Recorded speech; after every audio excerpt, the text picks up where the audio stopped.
Իսկ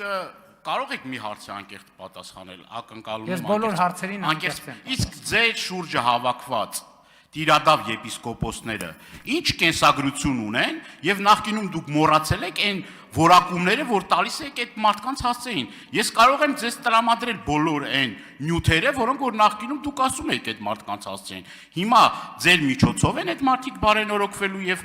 բարեկարգվելու եւ ինչ վերաբերվում է նրան, որ եկեղեցիների ես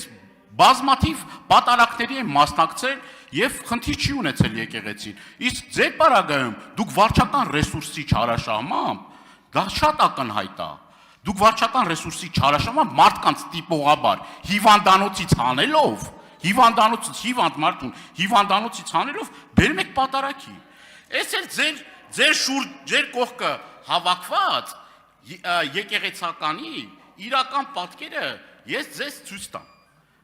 Ուրեմն ես ասում եմ նա պիտի ընտրվի։ Արաբուտյան արդեն ոչնչացրեց Սուրբ ոգին իրեն։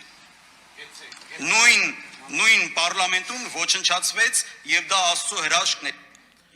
Այս հոգեվորականն է ձեր շուրջը, պարոն Փաշինյան։ Այս հոգեվորականը, որ ասում եք Վազգեն Սարգսյանի գնդակահարությունը, դա Աստծո հրաշք է։ Ձեր ուխտերթին է այս հոգեվորականը մասնակցում։ Մեր պատարակներին չի մասնակցում, դուք խոսում եք բարենորոգումից։ Լուրջ եք ասում, սրա միջոցով եք բարեփոխումներ անելու, թե ձեր բնորոշմամբ Բենտլի Սամոյի։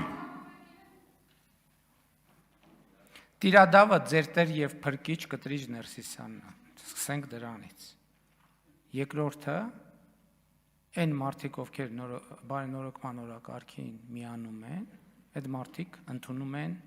իրենց մեղքը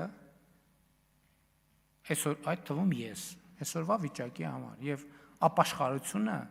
մեղքերի թողությունը, մեղքերի քավությունը քրիստոնեության հենասյուներից մեկն է, հենասյուներից մեկը։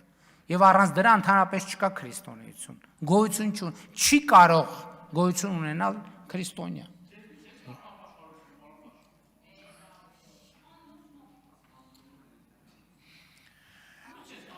Լրություն լավ բան Դանիել, ինչ եք խոսում։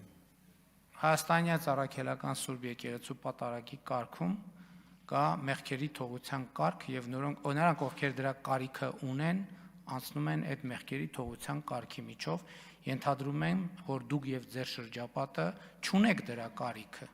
Ինչի կապակցությամբ ձեզ շնորհավորում եմ։